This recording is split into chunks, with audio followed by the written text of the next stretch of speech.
And live from the Gray Eagle in Asheville, the Pearl of Carolina, it's the Travis Book Happy Hour. With special guest Cristina Vane and the Happy Hour House Band featuring the venerable Mike Ashworth. And now, your host, Travis Book.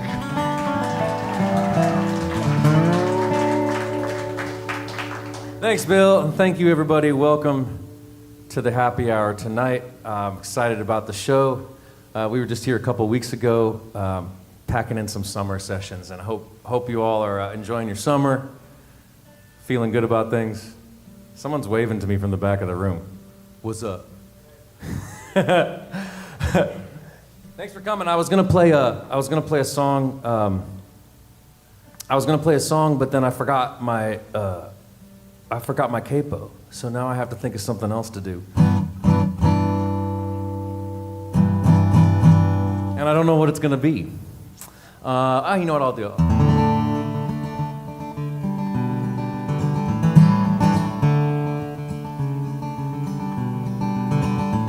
Well, it's knowing that your door is always open and your path is free to walk.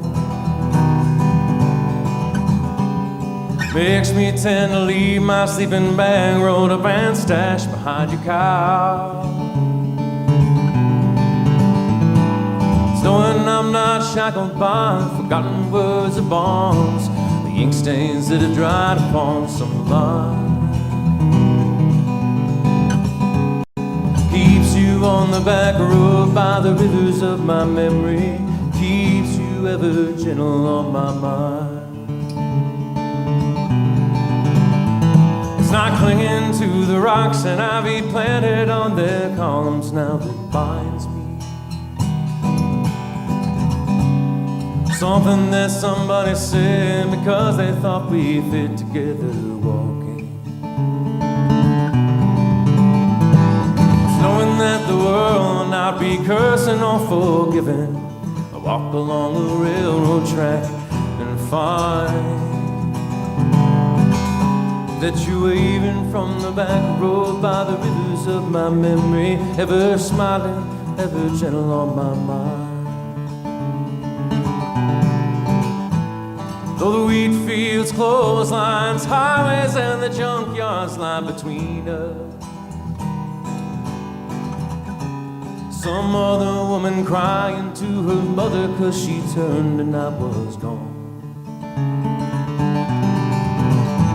I still might run in silence, tears of joy might stain my face. Summer sun might burn me till I'm blind.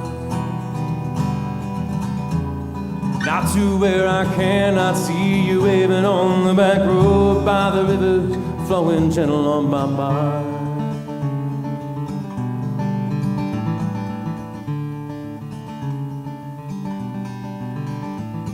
I did my cup of soup back from a crackling, gurgling cauldron in some train yard. My beard a rough and coal pile and a dirty hat pulled low across my face. Threw cup tans round a tin can, I pretend to hold you to my breast and find that you're waving from the back road by the rivers of my memory, ever smiling, ever gentle on my mind. On my mind, yeah, gentle on my mind.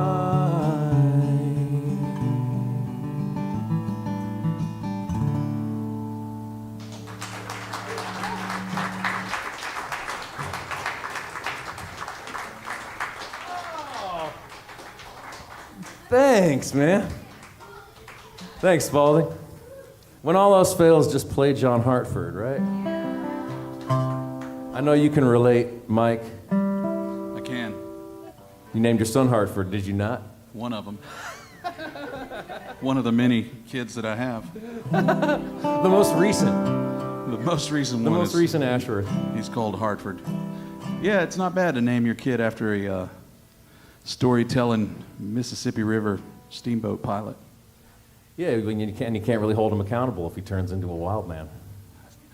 He's got to leave his sleeping bag rolled up and stashed behind the couch. Exactly. Mike, how you been doing, man? I'm good. Yeah? Yeah. Me too. First time in a long time, you know. Things are lifting. It's feeling good. Yeah. We're starting to open up, playing live music again. It's good. A lot of live music. A lot of live music. Yeah, no doubt. Yeah. There's so much to be thankful for, and still so much to complain about. I know, because I have a news feed. Y'all ever check out Google News feed?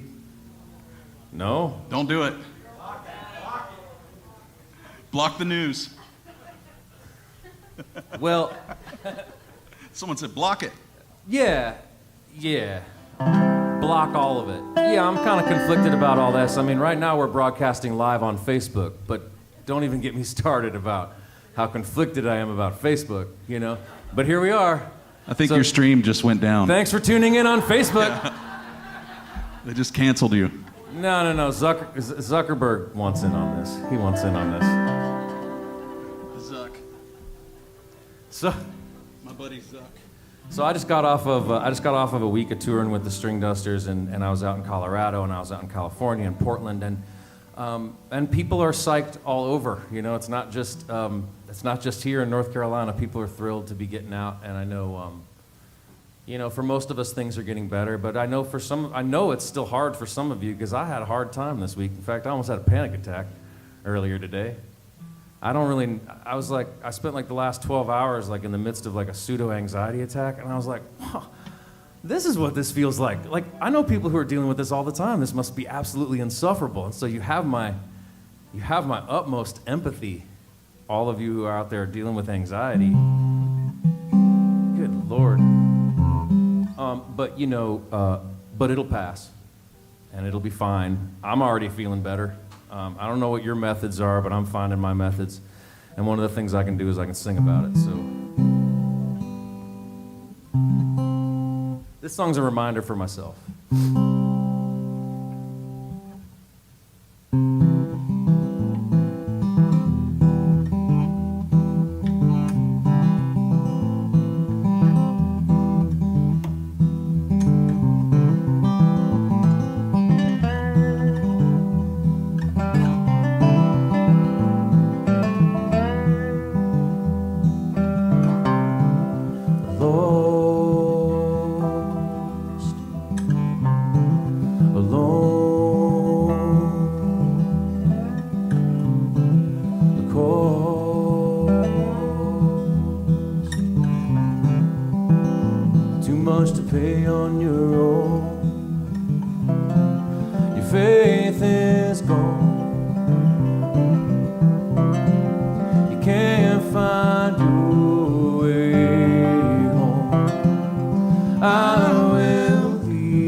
faith is gone.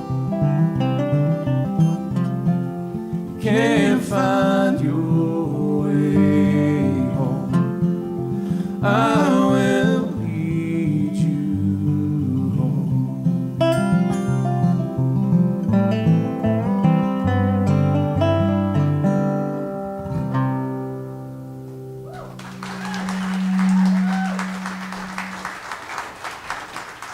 Thank you.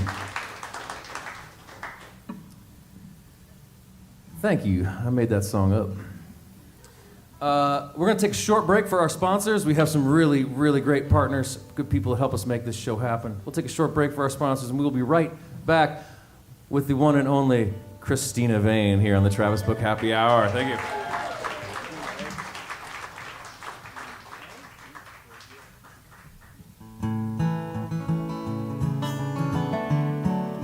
The Travis Book Happy Hour is brought to you by Americana Vibes, presenting the new albums, a tribute to Bill Monroe by the infamous String Dusters, and Will of the Way by String Dusters guitarist Andy Falco.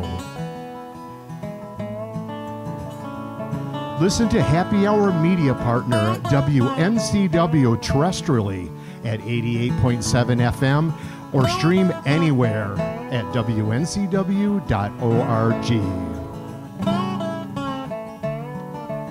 If you're enjoying the happy hour, please contribute via paypal.me/TravisBook1 or Venmo at Travis Book. And speaking of Travis Book, once again, your host, Travis Book. Thanks, Bill. Everyone, that's my buddy Bill there. MC, long hair, northerner. One of my best friends. Love you, Bill. Thanks for being part of the show, man. So, hang on, I have an intro. Let me put my guitar down. I used to be a lot more stressed out about this show, like running on rails and looking like, like I always wanted it to be more professional than it really was. And let me tell you, I'm letting go of some of that stuff. I forgot to print out this part, so I'm going to use my iPad. So I became aware of Cristina Vane by way of Mimi Naja and Kyle Tuttle's Instagram page. Now, Mimi and Kyle are both good friends of mine. They were both on the show in the midst of the pandemic. Mimi was one of my first guests, maybe she's my fourth or fifth, and Kyle was here in January. And I was watching, they both posted stories of Cristina and her band at the Station Inn, and I was watching this stuff and I couldn't believe it. I immediately recognized a unique musical voice and a presence that I thought would work here on the show. And I also just wanted to play music with her. Little did I know how interesting and musical she is. She's a student of musical history, a composer, and a performer and singer of the highest order. Please make welcome to the show, Cristina Vane.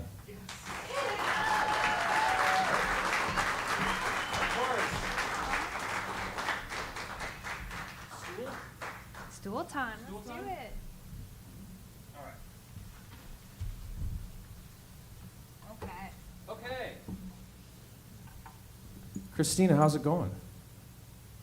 So good. Good. I knew it.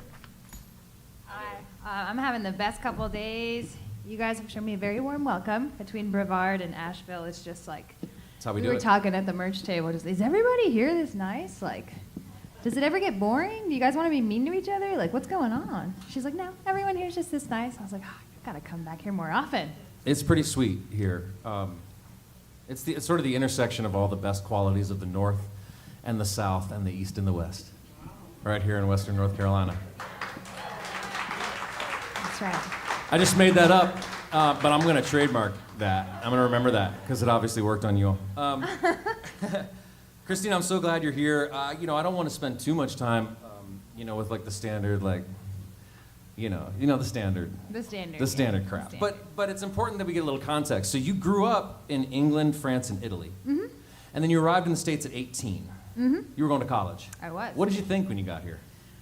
Oh, I've been here before, so I don't want to pretend I was all, oh my God. But it was definitely a culture shock getting here, and I don't know. I obviously chose to stay is all I'm gonna say, but there were a few bumps in the road, and I've been to California after I graduated, and then I came to Nashville, and so discovering the United States has actually been a really important part of like my life and a huge chapter in my musical life. And the last album I just put out is me doing that by way of touring and sort of traveling for 5 months and living out of my car and going to all the parks and seeing all the in-between places, which I finally got to do. And I like it here. So, I love where I grew up, and I miss Europe sometimes. But totally, the music and the culture and the people in the States are awesome. So I'm here. Yeah, it's interesting, if nothing else. You know, like you got to say that for the States. We like to keep it interesting over here. That's funny. You got into pre-war blues after college. You actually discovered it. I read that you discovered it back in England. Yeah. Right, when you were visiting. But you got into it. Like, what was it about that music that captured you? What was it about old blues? Well, I guess the specific is that I got into slide playing after seeing someone in England. But the pre-war stuff, I got into Skip James pretty hard after I got hip to a woman called Rory Block, who's an amazing guitar player. Yeah, okay, cool. Oh my gosh, I love this crowd. Yeah. Normally there's like a little bit of a huh when people hear that name, and she's so awesome. She deserves all the praise in the world. But she did a tribute to Skip James record. She's done a Mississippi John Hurt. She's a true, talk about a student of the blues and music. Yeah. So I was inspired by that to dig deeper into Skip James, and then I got into Blind Willie Johnson, and I just, whenever people ask this question, I just answer in what seems like a really stupid, snarky way, but it's like, why do you like the color blue? Totally. I love the color blue, but I couldn't tell you why, and with the slide stuff, I could be like, well, it's the pentatonic scale, it really gets me, but I like major country blues, I like all kinds of flavors of it. As soon as I heard the slide, I was like, I need to do that, and I didn't even know about the blues yet. So I feel like that's the testament to whatever sound it makes that drew me in, and then the blues stuff was just comes from another world when you don't grow up hearing anything like that. So then bluegrass followed, and it was a similar fascination in old time too, where I was like, people have just been enjoying this whole time, and I didn't know? What? So, it's been a really warm welcome into all of those scenes, and everyone's so cool that I've loved getting to know all the folk music kind of aficionados around, because we all have this similar disease of like, who wrote that tune? When did they write it? What record was it on? Yeah, that's definitely like a common affliction with a lot of people that are really that end up in our scene is we're just in it and we love it, and I ask you're like, well, yeah, I don't know, why do you like the color blue? I like to say it, there's no accounting for taste. And it's such an interesting thing about people is like, why are we into things? I don't know. Yeah. It just like feels right. You Right. just hear it and it resonates. When you know, you know. When you know. So out of college, you go to LA. Yeah. Why'd you go to LA? Well, I wanted. My brother was living out there. It's sunny, and All the time. there's good food, and I don't know. I didn't want to go to New York was really actually the bigger factor, and I had only ever really lived in big cities and was comfortable in a metropolis and was like, where do I go pursue music? Somewhere with an industry. Right. Do I choose New York or LA? And for me, being like a little bit more space, a little bit more sun, seemed better, and a lot less of my peers from college was really the main thing. Sure. Yeah. I was like, I can't do round two. I need to go to a new place. Right. Second round of So- college, you don't want to do that. No, yeah. So I went to LA and started, actively trying to pursue music, which really meant like working 4 jobs at a time and frying donuts and working at vintage shops and stuff like that. But I got like a band together and just went from there and started gigging and doing the whole thing. Very more, cool. You know.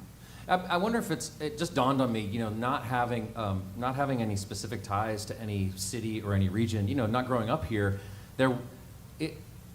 you're either like no matter what, you're sort of you live your life in the States in context of sort of where you came from. But if you didn't come from here, it's kind of like you're plopped down in the middle of it, and there's not, it's like you have this like, what am I trying to say? It's like very unique ability to sort of be like free of any sort of like history or baggage or cultural ties where you're like being pulled back to your hometown kind of thing, or trying to escape it. You're able to just be like, look at the map and look at the country and just decide where you want to go. Yeah, I mean, the other side of that is like this crazy identity crisis because you don't have a hometown and everyone else is like, oh, I get to go back to my friends where I grew up. And I'm like, what friends? Like, I don't, I moved around 4 times by the time I was like 12 or 13 or something. So, and those were country moves. Like, it wasn't like down the street. So, Right. And when I came here, I just found that it was just hilarious to me that no matter where I went, people were like, mostly really cool, right, everywhere. But then there's always this segment anywhere you go that are like, well, I was born here, and everyone in my family's from here, and you're not from here. And I'm like, it was in Venice, it happens in Nashville, like, and I love that people are proud of where they're from, but when I'm not from a place, you can't put that on me. Like, I don't have somewhere to claim, you know what I mean? And they're just like, locals only, and I'm like, well, where am I supposed to go? Like, where I was born, where I have no connection to anymore and never lived in when I was older, like where I went to school because those were formative years, or LA because that's where my, it just becomes, I'm like a person of the world, and I like it all, to be honest, most all. I haven't found much I don't like. Yeah, I think people, I think maybe the larger your world is, the less likely you are to say things like that. Yeah, maybe. I mean, I think, and certainly, all you have to do is transplant yourself somewhere for a little bit, and you'll realize that kind of mentality is not cool. Yeah, and there are to put it one people, way. like, I remember running into a guy in the Smoky Mountains who, him and his wife, they said they'd never been more than like 60 miles from that area, and you could hear it, first of all. Like, I speak some languages and do accents and the whole thing. I had some trouble with this man. And he saw my banjo on the picnic camping table and came right over and was like, actually, it might have been your banjo player. Some banjo player was also at that campsite from a famous band that I didn't know about at the time. And he was like, Wow. yeah, it was in Chattahoochee. You might have to ask him. I don't know. Maybe Okay. it was someone else. But he was like, oh, this guy's down there with his family playing banjo. I play banjo. And I was like, how is this possible? There's 3 banjo players in this tiny campsite in the Smokies. Tennessee. Yeah, it was pretty amazing. That's funny. And he wasn't like that at all. He was curious and nice and welcoming and wasn't like, get out of my... He was like, I come here to hang out because I meet new people. He like lived at the campsite. It was really cool.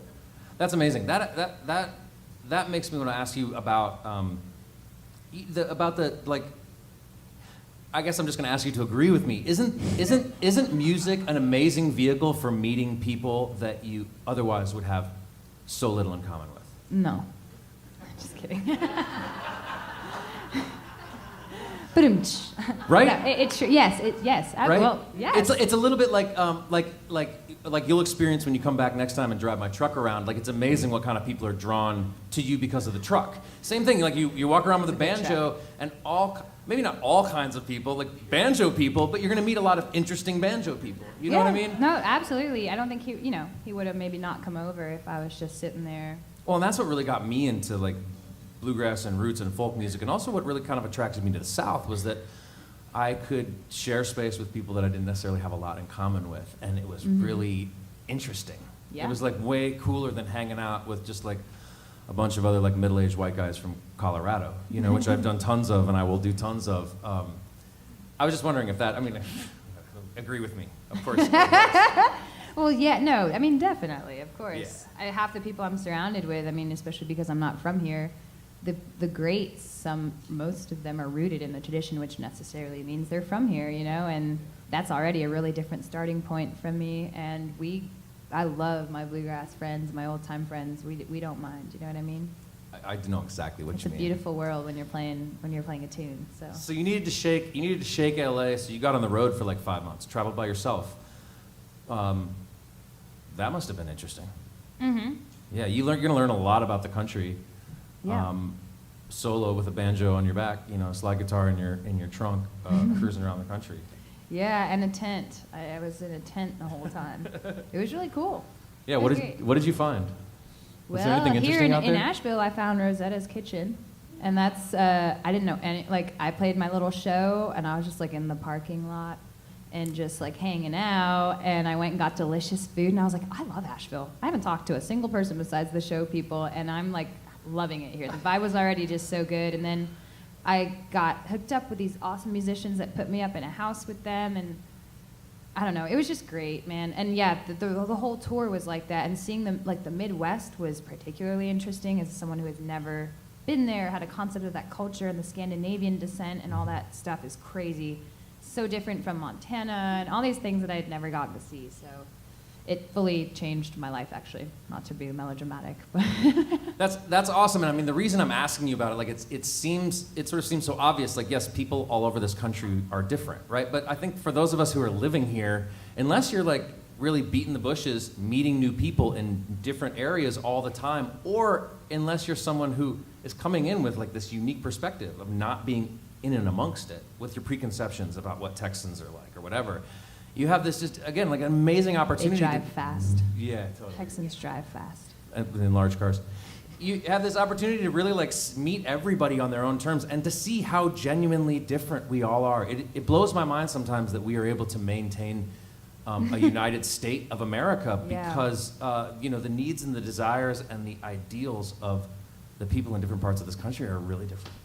I mean, yeah, to kind of sum that all up, honestly, like coming from California and having grown up in basically like socialist, pretty liberal stuff my whole life, and then going to mostly blue places and going to stay with friends or meet new people in all the other in between that exists was so important. And I just realized how silly it is that like on both ends of the spectrum you have these really insular, like it's just as bad in California as they would argue it is in Alabama or whatever the stereotype is for them, and then same thing down here where they're like, oh, Californians, and I'm like, there's just, when you don't know how the other person lives, how are you supposed to understand why they need what they need, like you're saying? And when I went and got to see what like a rancher might need from legislation, I'm like, yeah, that's really different from a city dweller in Los Angeles. Like maybe you do need, a gun, which makes a lot more sense to me coming from Europe where we don't have any. I was like, and then I got to shoot one with him and he showed me gun safety, and it was like,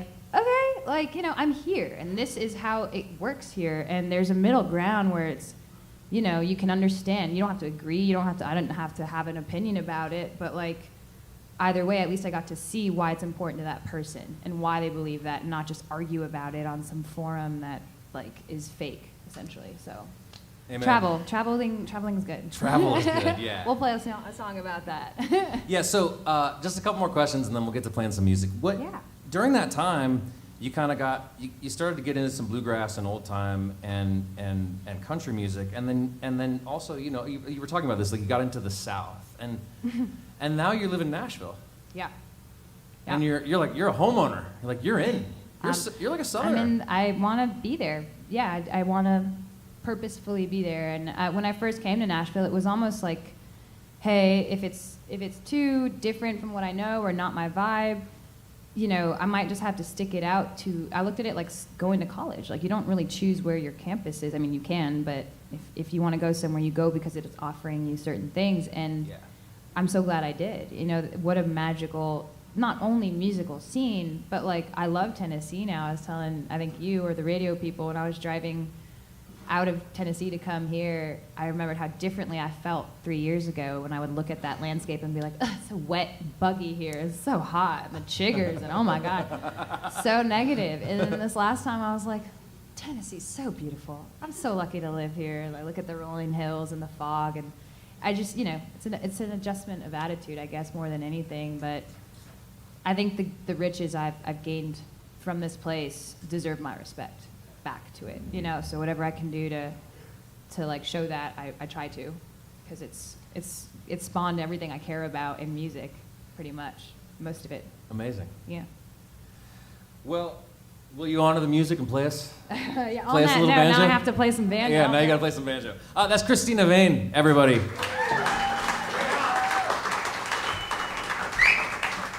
I might just stay sitting for this one if that's okay. You can do whatever you want. I'm gonna leave the stage and let her play banjo for you all, but we'll be back in just a moment. And for those of you tuning in on Facebook, we really do, we still dependent on your support, so you can help out the band, you can tip us, or contribute anytime, paypal.me/TravisBook1 or Venmo at TravisBook.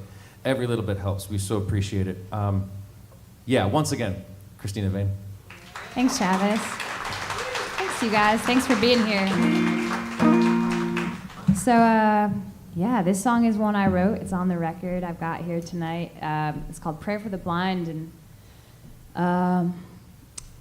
it's got like a funny little origin story. I won't bore you with it, but this couple in Nebraska, on the corner of Nebraska and Iowa, kind of helped me out when I was camping and couldn't start my fire. They sold me wet wood, so they took me under their wing, and she told me a really touching story about her mom that was also very funny, and this is the song that came out. Carrie, if you're watching, this is your mom's song.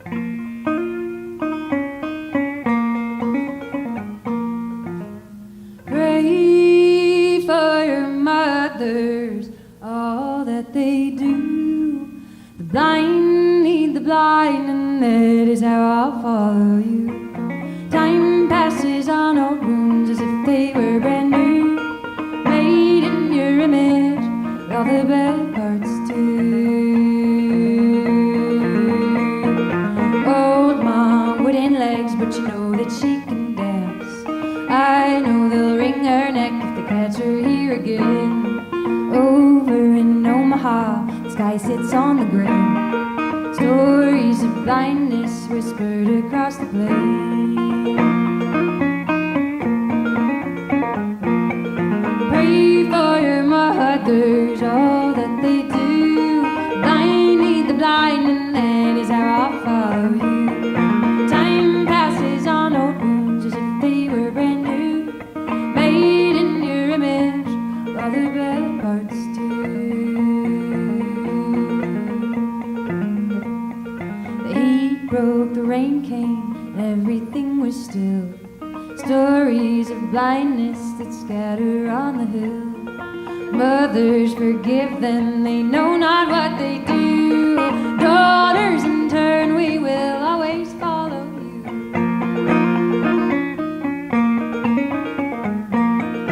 Pray for your mothers, all that they do.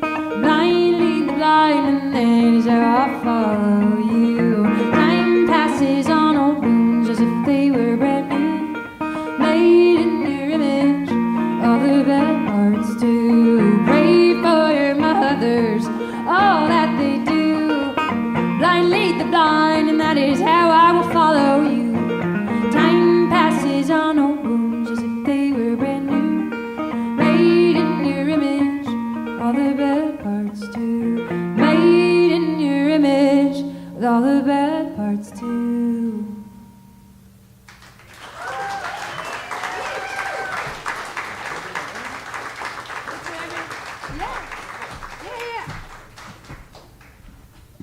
All right. Oh.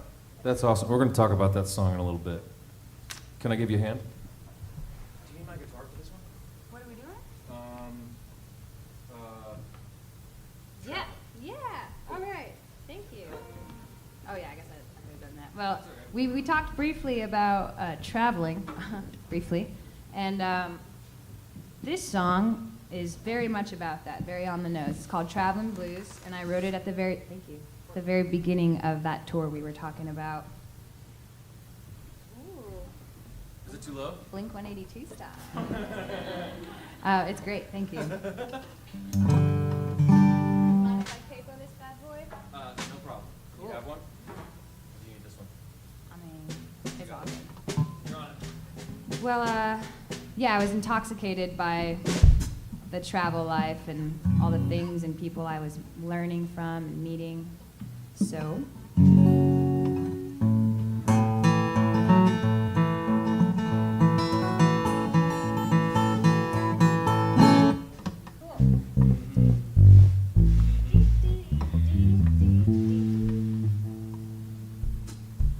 If anyone out there, if you're visual people, I do have a video to this song. It's on the record, and it was one of the singles, and it features the the white and blue flaming van that my friend lent me for the video. So if you want to go see what I'm talking about, you should watch that video. Sweet.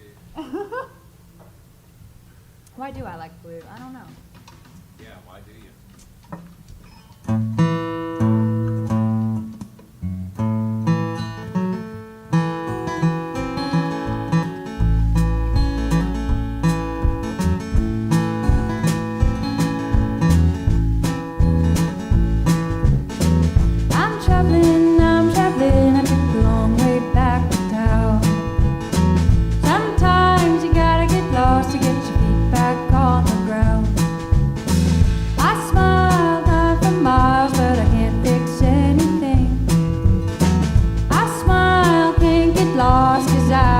traveling. Sometimes I make bad decisions, and I suspect it's 'cause I'm human. Onwards and upwards, well, this path leads to nowhere. Nowhere sounds lovely, well, I'd sure like to go there. Valley deep and wide that reeks of forgiveness. Mountains standing high to act as my witness.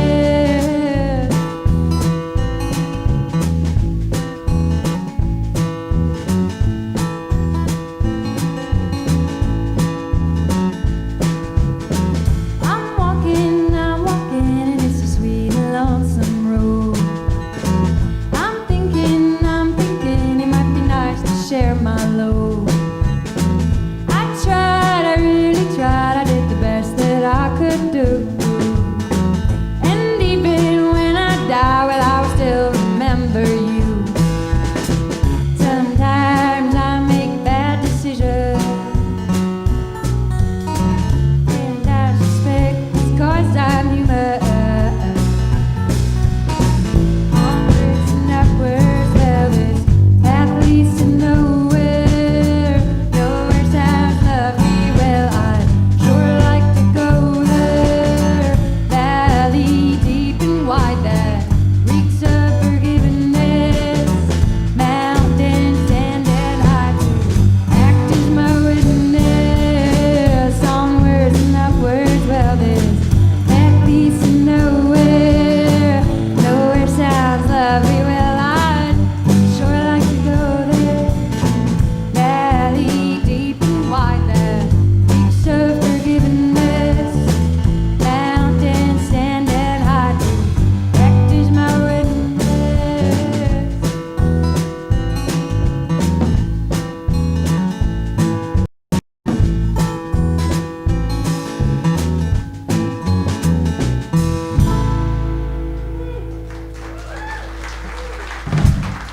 Thank you guys. You guys seen that mighty fine Thompson guitar up there? That's a really nice guitar to be able to play on the fly like that. So, all right. Thompson Guitars thanks you. This show is brought to you by Thompson Guitars. Makers I of may or fine may not have instruments, known that when I. Handmade in Sisters, Oregon, They are great. with love. Played by the finest in the bluegrass industry, everyone from John Stickley to Billy Strings, Lindsay Lou, and me.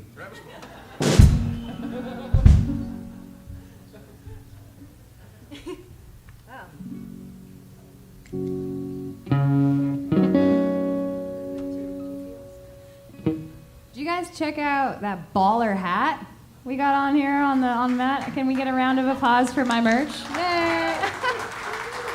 I'm kind of joking, but I'm just so stoked to see someone who likes it. Those hats just sit for some reason. If you're a trucker hat person, please make my day and get yourself a hat today, because I don't know what's wrong with it. With nothing. They look great, right? Buy 'em all. Okay, cool. This song is called Blueberry Hill, and I wrote this in Taos, New Mexico. There's a road there called Blueberry Hill that I used to walk every day when I stayed with my friends. And the friend's house, I have to mention this because I love Ray Wiley Hubbard. The house was called Snake Farm. And I'd never heard that before, and I was like, that's a cute name. And they were like, Snake Farm. Just sounds nasty. And I was like, what are you guys doing? I wasn't like that, but yeah. Pretty much is. And so there is a little line about snakes in this song if you're listening to the lyrics, and it's a little shout out to the Snake Farm. And to Zephaniah Stringfield, who I should probably mention him because Springfield, he's an amazing musician in Taos. If you're ever in town, you should go check him out.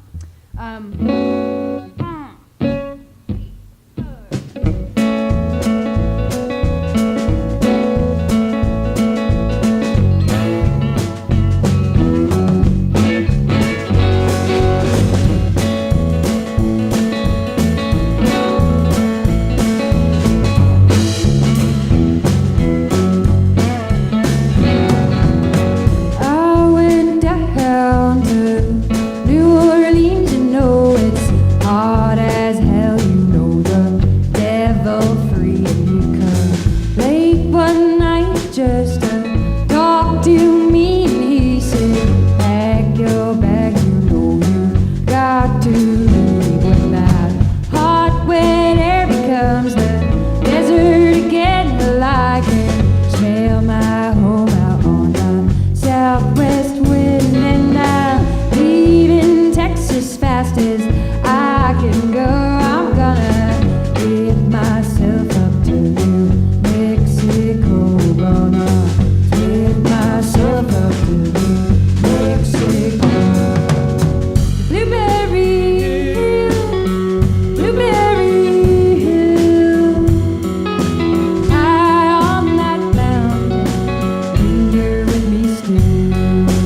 me, but I could shake these demons. They're good company, so I don't shake these demons. They're good company.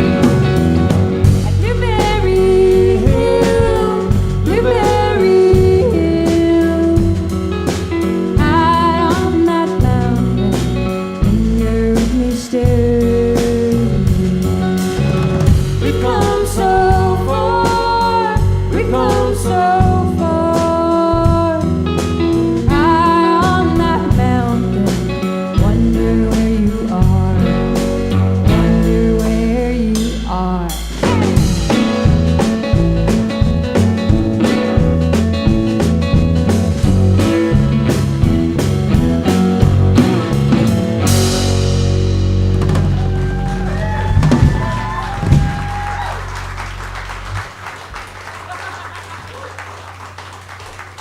Thank you guys so much. We're doing good. I haven't had to use that towel yet. Yeah, it's good. not nearly as hot as it was yesterday.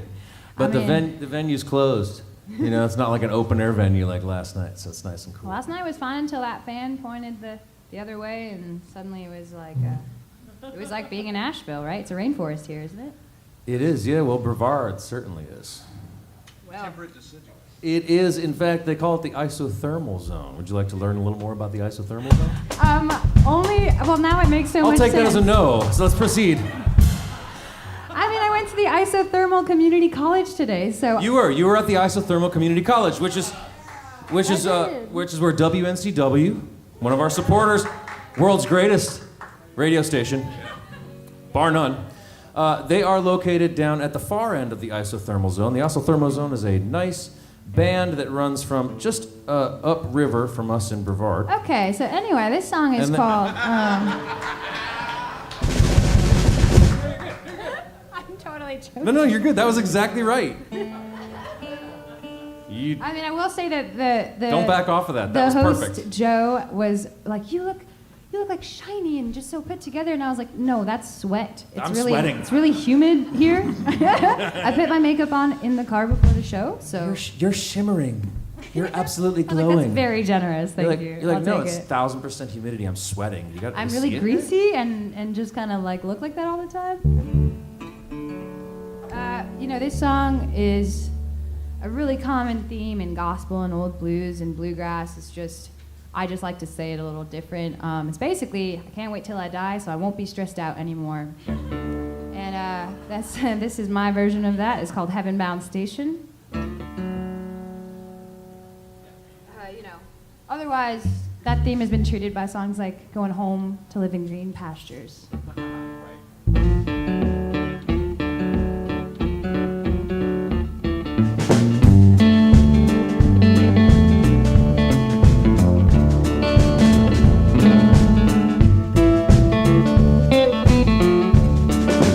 Someday I'll be leaving all this trouble behind me, and someday soon, you know it can't be long. Someday I'll find the peace I've never known. Someday I know I'll be ready when it's time to go, and someday soon, you know it can't be long. You don't catch me complaining when I'm 6 feet in the ground.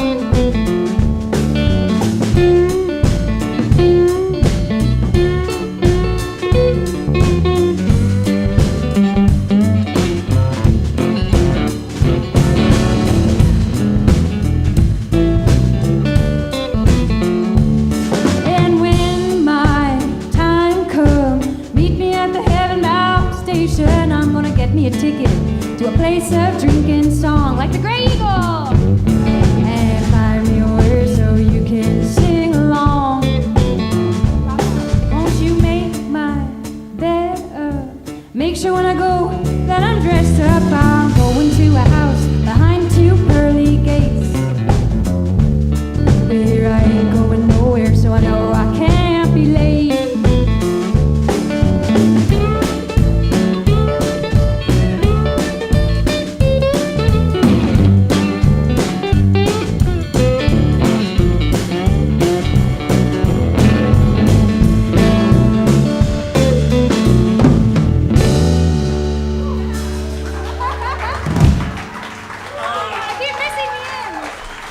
Cristina Vane.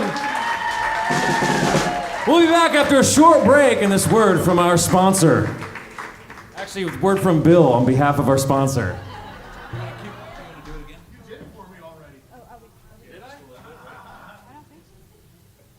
I'll play this one. It's just me on this guitar, hopefully. If I can unwrap the strap.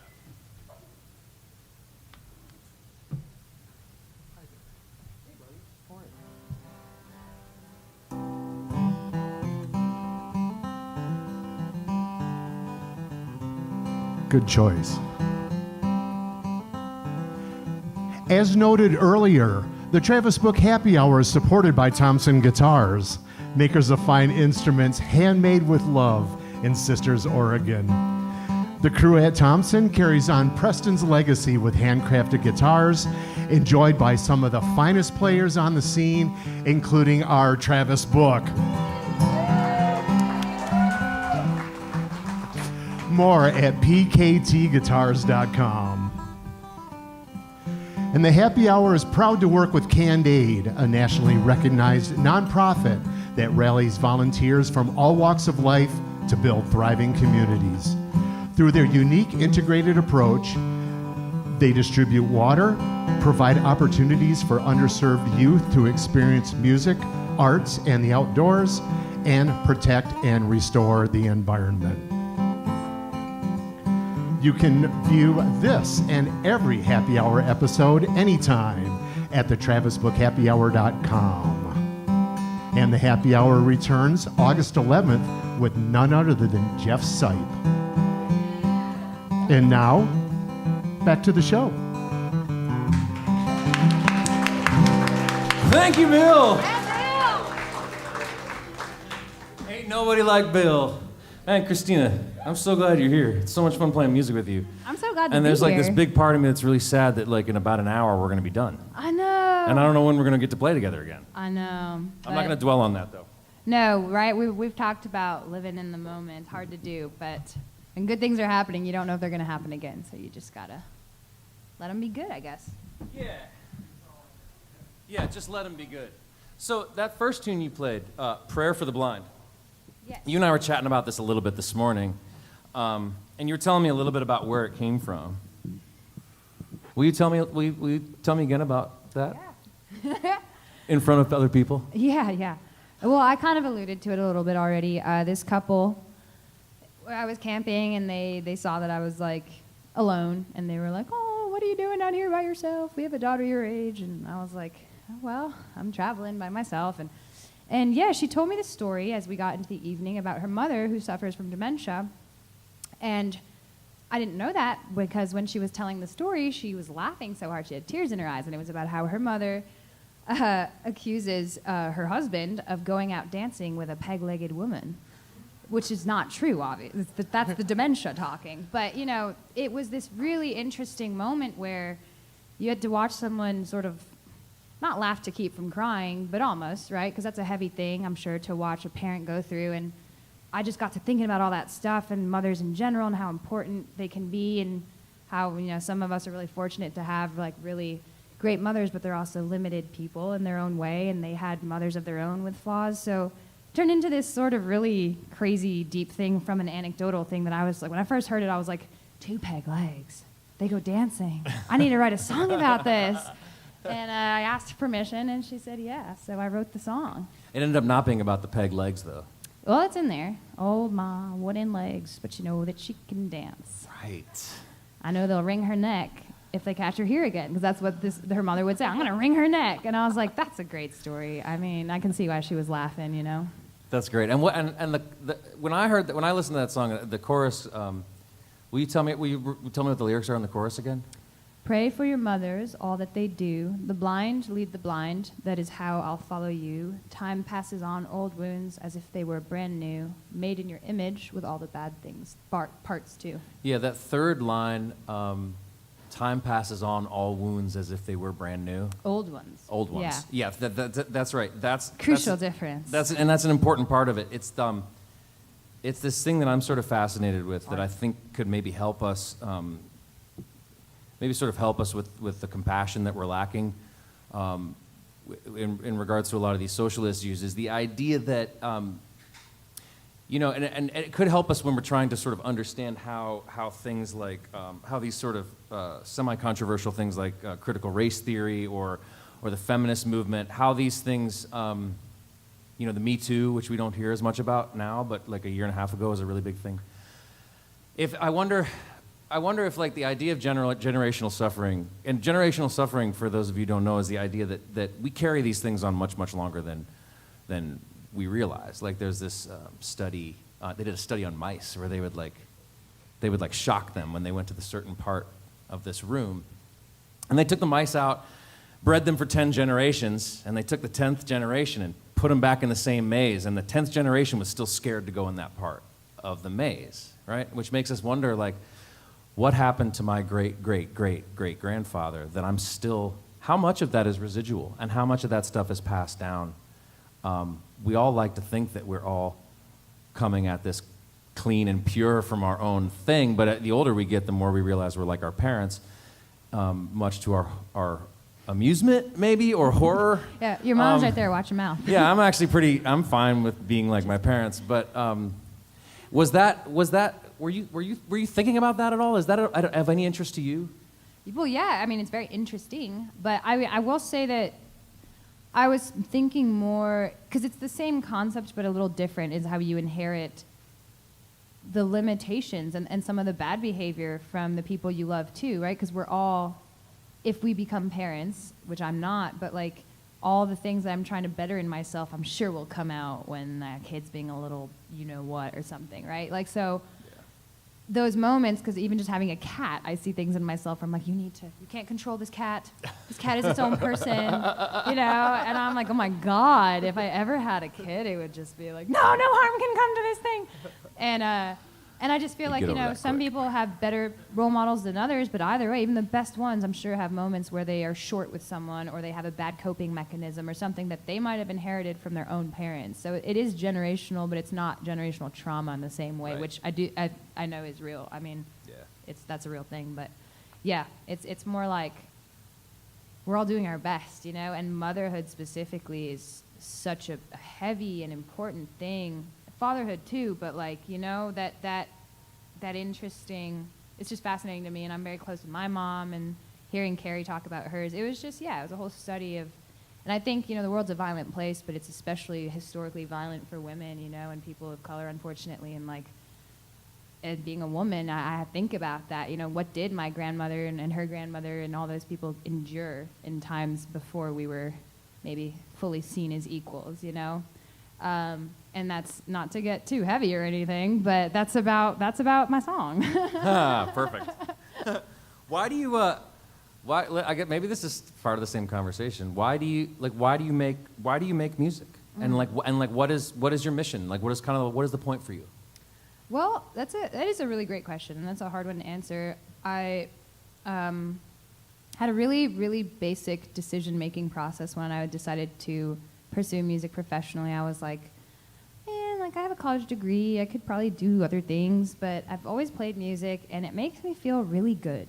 Now, I know that's like a very basic and very selfish thing, and people expect some lofty, like, I want to change the world. And I was just in the moment, I was like, what can I see myself doing for a long-ass time that won't make me want to, And it was music. It was just always has been music. Whenever I sit down with a guitar, anything, when I'm writing or just playing I would play for my friends in my dorm room all the time. I was playing like Bonnie Raitt and Elliott Smith for these like drunk college kids. And we had so much fun, and like, I just decided that was important to me. And then I kind of learned the hard way right before that tour. I hit a wall pretty bad, and I just had the wrong priorities, and I was focused really hard on my career and getting a manager and doing these things that they were frustrating me because you can't force that to happen. So when I went on that tour, it was sort of me experimenting more with why I do music. And it was very clear afterwards that I do it to connect with people as much as it makes me feel good.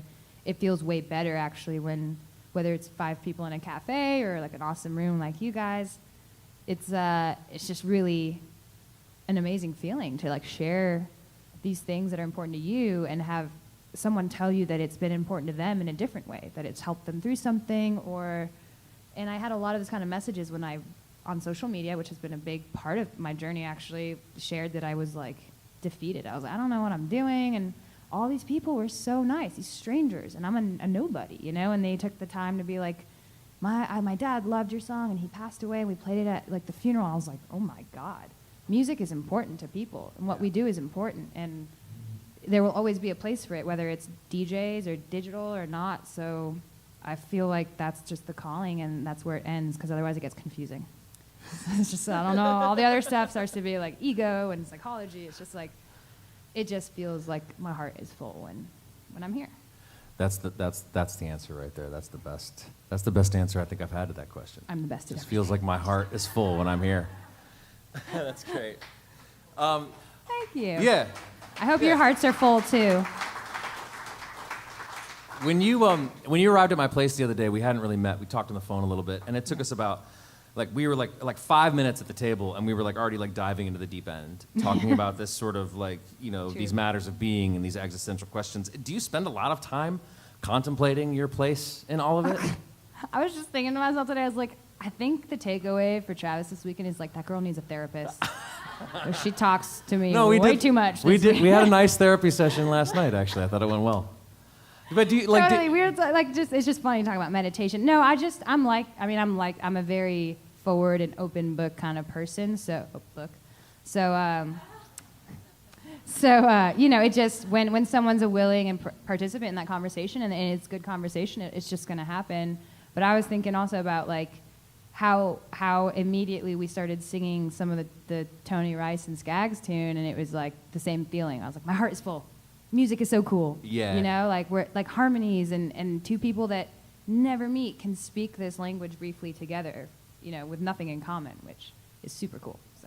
Yeah, that was a really nice moment. We just started. The first thing we didn't play instruments or anything. We just picked a key and started singing that song. That was awesome. Yeah. I wouldn't call this the lightning round, but I just have a couple more questions. What's something that you learned from your mother? Oh. God, oh my God, that's such a hard question. I feel like I should choose something really deep and impactful. And You don't have to. How to shave the back of my knees, you know? That's such a valuable skill. Do you know how to do that? It's pretty hard. Yeah. Yeah. It's funny you should ask. So, exactly. So. I do. I do. I shaved my legs for 4 years in high school. Swimmer? No, I was a cyclist, which is an even worse excuse. Because no cyclist really needs to shave his legs, but I was convinced I needed to. I was all in. Let me be clear. So yeah, I can shave the shit out of the back of my knee. No person should feel like they need to shave their legs. But if you do, you know the back of your legs is a hard spot. Mom, I'm so sorry. There's a better one. Let's see. But after you shave your legs and you crawl into bed and you rub them together like a cricket, I mean, that is one of the best feelings ever. I feel like I went too far. Now I know he knows for sure. I know he's not lying. I'm not making this up. Because that's true. I think, I don't know if this counts. No, this doesn't count. My mom taught me from a young age that manners are really important. And I know that sounds so random and like a thing that's not of interest, but as annoying as it was at the time, I'm really glad now, because it makes it easier to be pleasant with people and have them feel like, you are a pleasant... I don't know how to explain it. It's helped my life in a lot of ways. Little things of just when I'm really feeling formal or whatever, I'll be like, oh, the gentleman over there said, this. And one time a guy was like, what gentleman? And I was like, oh, my bad. I'm just being polite. I'm just well trained. But sorry. I kind of like erring on the side of, and she taught me, actually, really most importantly of all, how to be a good guest. I hope you'll have to confirm that. But we can compare notes later. Yeah, I hope she did. Sorry if I failed you, Mom. But just basic things, and I didn't do this actually. I didn't bring a gift, but you're supposed to bring a gift when you get to your host place. You didn't bring a gift, but you all brought. Right, I'm gonna but you get brought yourself. One. I'm sorry. You brought your own self. I am and the that's all gift. we needed. I'll tell you, my kids were super psyched that you were there. I got night. a gift from Rye. I got a little blue feather. He and did. He brought like, you a little blue feather. I love that thing. He knew it was It's your great. favorite color. He did. What do you have a memory of your grandmother? Yeah, I have one living, so her memory is still alive. Right. And I have one passed to my mother's mother, and I have less memories with because she's Guatemalan. My mother's Guatemalan, so she lived in Guatemala her whole life, and we didn't live there, so we wouldn't see her occasionally. And then in her very late age, she came to Italy to live with us before she passed. Wow. And when I was only 12 or 13, and like we weren't speaking Spanish in my house anymore. We only did when we were really young, and we just felt so foreign to each other. And this, like, honestly, I'm not gonna cry, but I found out later, she told my mom, like, how can I bond with her? Like, I want to do something, you know. And my mom was like, jewelry, I don't know, like, and she brought down this little bag of like her jewelry, and we compared, and she let me take stuff that I thought was pretty, and I still have, like, you know, some of those rings. So that's the memory I like to think of for my nonna, is what we called her. That's beautiful. Yeah, it makes me a little emotional when I think about that, because sometimes it's just the things unsaid. I mean, how could I have known I was a kid? But like, you're just like, oh man, I connect with you now. I'm sorry. Yeah, you're like, can I try again? Yeah. So anyway, what color? Real quick, what color is your front door? white. Nice. I haven't heard that one before. And what do you hope for? What color is everybody else's front door? I don't know. What color is everybody's front door? A lot of blue, red, and white. That's America, baby. Like, I don't want to make anyone feel badly about their choices. The one color door I do not like is a yellow front door with a blue house. I'm sorry. Oh, that's such a strong look, though. I know. Hey, there's no accounting for like it. taste. There's no accounting for taste, okay? So nobody be offended. Yeah, don't be offended. Plus, what do you care what I think, honestly? Is there anything that you're afraid of? Sure. Do we have to talk about them? Nope. Cool. Then listen. No, I mean, We can skip it. well, what do you have, like, in music, in my life, or like just in general, like a physical thing? I intentionally ask it as a sort of short and open-ended question because, you know, I really, the impetus is on you to decide what you're comfortable talking about. I'm scared of skateboarding. Oh, you should be. Well, I like to skateboard, but I get scared pretty immediately when it gets too fast. Yeah, I fell really hard on a hill, all it takes is one little pebble. and my elbow still aches. It's been like 6 years. So. Oh, yeah, it'll always ache. Thanks. Yeah. Yeah, cool, Travis. I'm just telling you that as someone who's like several years older than you, I can tell you that it'll hurt forever. Oh, good. So be afraid of that skateboard. Yeah, I just cruise really slow now, flat ground. What? And the last question I'm going to ask you is, what are you happy about? This. That's all we Right needed to here, hear. right now. Cristina Vane, everyone. Thanks, you guys.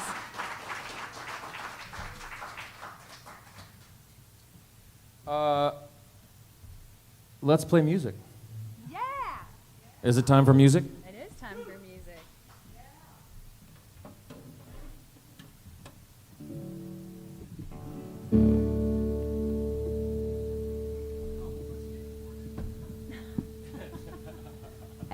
I did longboards after that. Safer? A little more comfortable. Longer. Gummy wheels and bouncy decks. Bouncy what? D-E-C-K. Oh, man. I know. As soon as I said it, I was like, no! Totally innocent. Y'all know. This song is, it's about how small of a town Nashville is. When you don't want to see people, they're always there. Oh, we live in Brevard. We know what that's all about. Then you can, in your mind, just pretend this is called Small Town Brevard Blues. We all, yeah.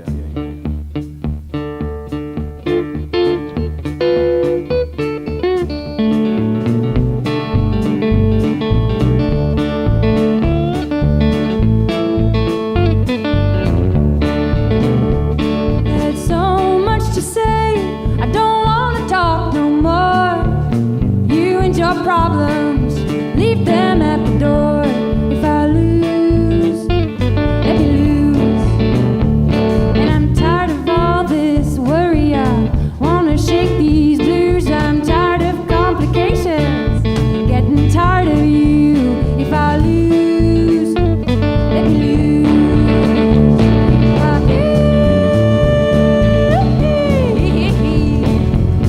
oh, baby, can I lose?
the trick for Elvis. It might do it for me too.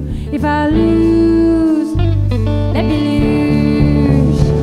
And I'm tired of all this worry. I wanna shake these blues. I'm tired of your misleading and your piss poor attitude. If I lose, let me lose.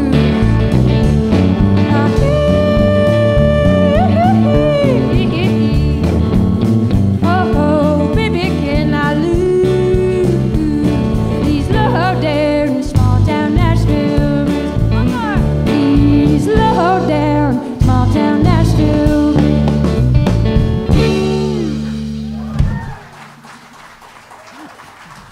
Thank you, guys. Hell yeah! Yeah. Yeah! Let's play banjo again. You know, actually, I heard you guys know of Mimi Naja, right? So Oh yeah. let me tell you a little bit.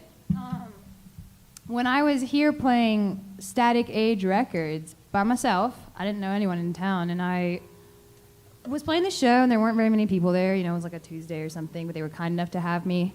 And I am halfway through a song, and I hear, "Hell yeah!" And I was like, "Ah, that's awesome." And then, 20 seconds later, I hear, "Hell yeah!"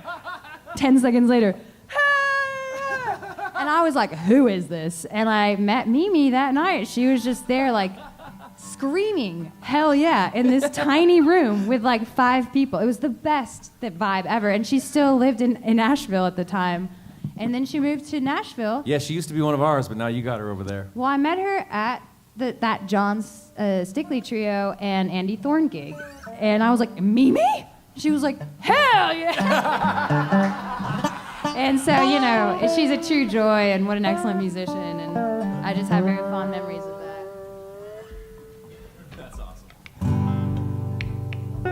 So if you guys ever see me again, you want to make me smile, just scream "hell yeah" from the back. I'll know what you're talking. I know you were here.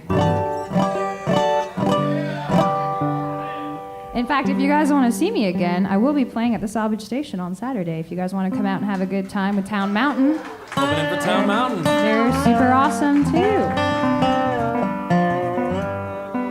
Hell yeah. That's a hell yeah kind of show. That's a hell yeah kind of show. This is a hell yeah kind of show. When we were putting together a repertoire, I knew that the show would sort of have have a little bit of a split personality, where we'd have a little bit of what I call the rock band and a little bit of what I call the old time band. And I suggested that we play this tune of mine that I made up. And Cristina got really hip to it and was really into it. So when I tried to cut it from the set list, she was like, no, put that back on there. I didn't learn those harmony parts for You're nothing. like, no. So we'll do this one for you.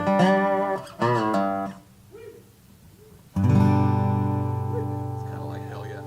It's a little bit like, yee. Can we just get like one collective hell yeah for Mimi right now? Hell yeah! Hell yeah. Hell yeah! America. Are y'all ready? Yeah. Ready. 1, 2, 3, 4.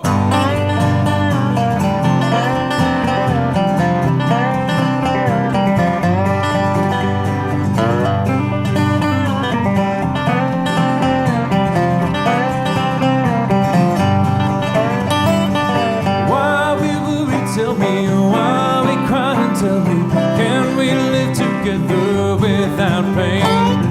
Burdens at our doorstep, burdens in our heart. It's time to let them travel, lay them down. From the tallest mountain down in the lowest valley, we're all asking and we want to know why we're climbing. Tell me why we're falling. Tell me where we're going. Yeah, we want to know.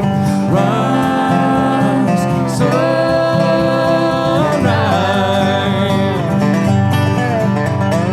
Rise, sunrise, sunrise.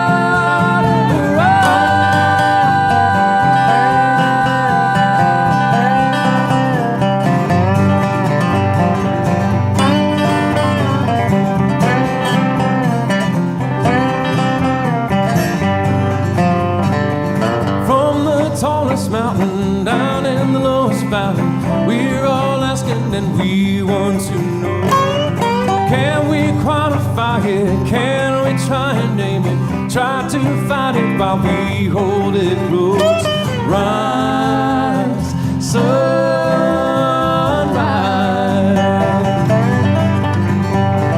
Rise, sunrise,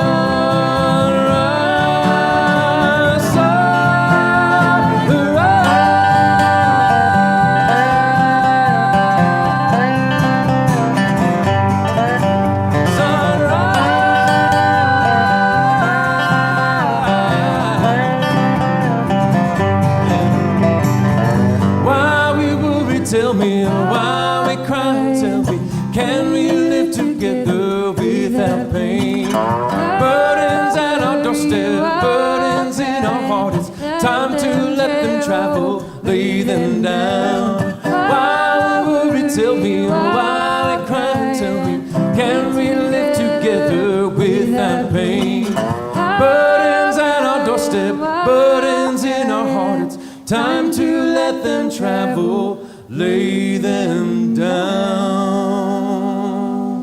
Hell yeah. He was gonna cut that. Thank you.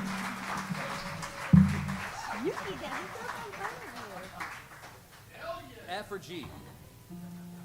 Talk about suffering. Or talk about suffering. Yeah, all right. Whatever you feel like. I don't know. F, G, it's all the same. Ooh, for those of you who don't know, I really love Tony Rice. And Tony Rice passed away right around Christmas, and I did a whole tribute to him because I love him that much. And now I have a Tony Rice tribute band, which is awesome. And we got a gig here in Asheville, opening for the Del McCurry Band on August 5th. Del, yeah. Del, yeah! Yeah! But fortunately, Cristina, like most musicians I know with impeccable taste, also loves Tony Rice. Yeah. And she asked if we could do a song together. So we're going to do one. And I'm going to do my absolute best to do the arrangement right. You know, I was listening to it. Those lyrics we looked up weren't even right. Don't worry about it. The recording's different. By the way, this is coming to news as him, but you're all here too, so I guess you're learning that too. Now we're all learning. We're all learning together. Yeah. Well, let's just try it. Let's do it. Talk about suffering here below, and let's keep following Jesus. Talk about suffering here below, and let's keep loving Jesus. The gospel train is coming, and don't you want to go and leave this world of sorrow and troubles here below? Oh, can't you hear it, Mother? Now don't you want to go and leave this world of sorrow and troubles here below?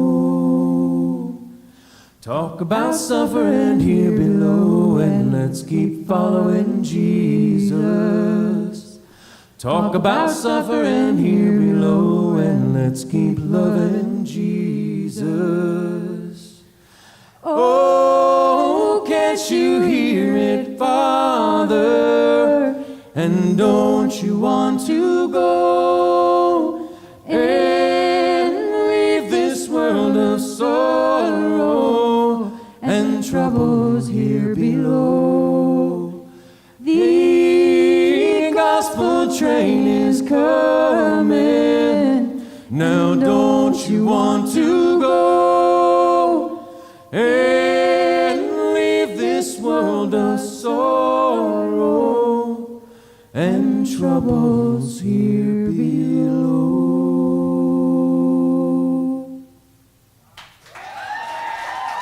Give it up for Travis, huh? Thank you. That guy can sing. I think we did it in G. Yeah, I think we did. That's okay. We can do it in any key. Apparently. It doesn't matter. Apparently. It's a little more low and lonesome that way. All right, for those of you who are tuning in at home, we do appreciate you checking it out. Those of you who are tuning in after the fact, you can still contribute. All of your help helps. We need all the help we can get. PayPal.me/TravisBook1 or Venmo at TravisBook. We need all the support we can get. We've got a huge crew here, a lot of people working really hard. We even have bartenders here, so any little bit helps. But thank you. What? Any little butt helps. Thank you so much, everyone here, for being in our studio audience. And for those of you watching at home, we have a couple more shows this summer. August 11th, I'll be here with Jeff Sipe, Mike Ashworth, and Tommy Marr. We're going to be rocking and rolling. And then the 25th of August, the last show of the year, I'll be playing here with Andy Falco, the guitar player from the String Dusters. And we'll be doing a special All Jerry, that's Jerry Garcia, All Jerry Encore. For only for those people who are here in the studio audience. So thank you all for being here and making it special. We've actually got a special encore for you all too, because that's how we do it. But back to the music. I think I'm ready.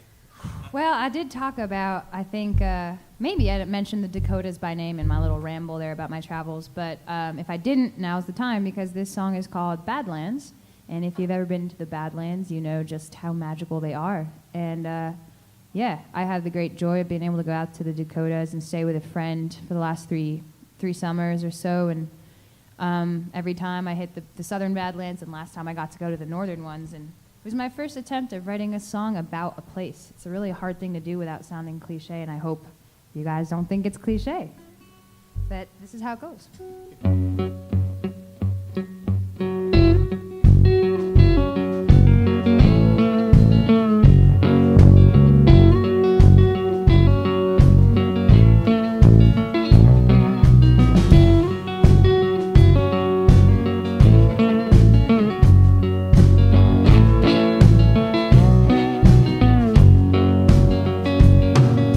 Badlands, salt and earth,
Thank you so much. Thank you all so much. That's Cristina Vane. We're going to take a very, very short break. Again, for our sponsors, we'll be right back with one more song. Thanks for tuning in. Thanks for sticking around on the Travis Book Happy Hour. Pick us anything? Yeah, do I just play? Something. Anything at all. Okay, jeez.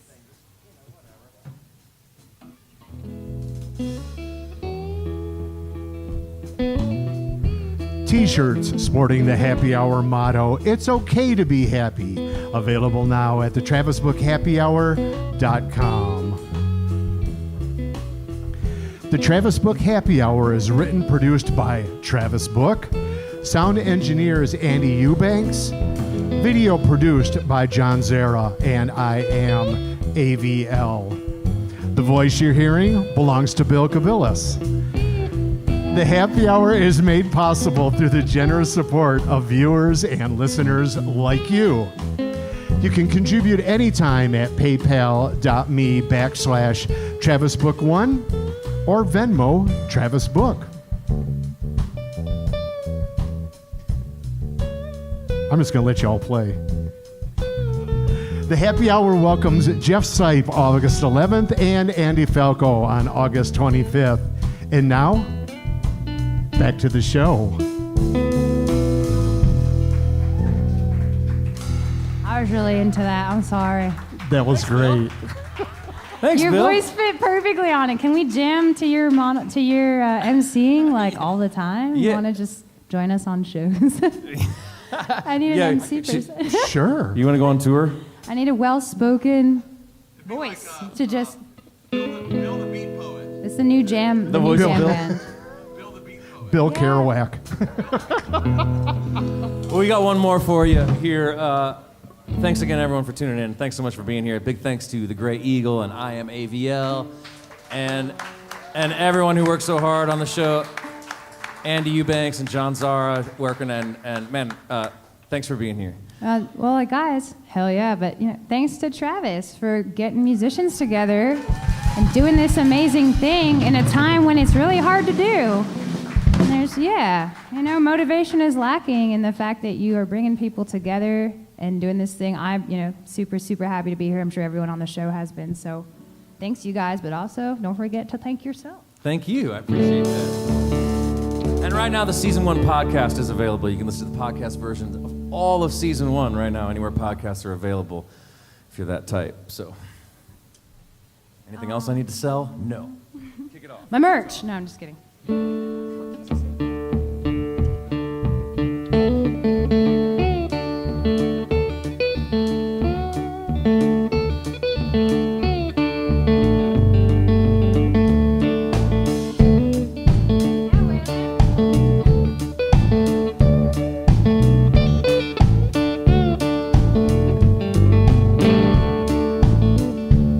Well, I hope you're eating right, that you sleep well at night.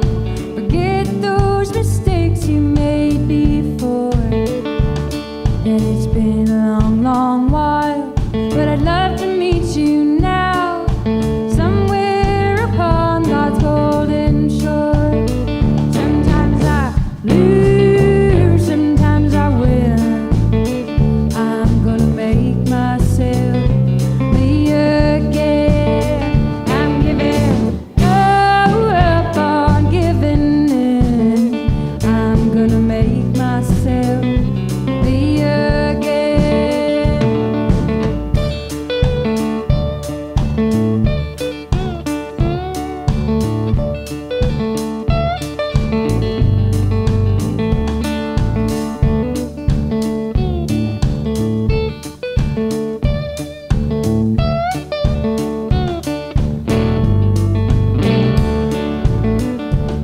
Well, I wipe my weary eyes. I'm cutting all these ties. Sometimes I work and I don't know what it's for.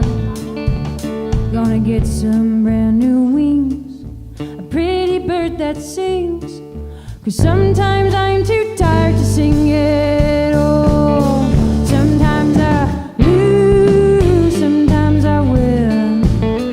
I'm gonna make myself me again. I'm giving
Thank you so much. Thanks for tuning in, everybody. Thank you, guys. Hope you had a great night here on the Happy Hour. We'll see you again soon.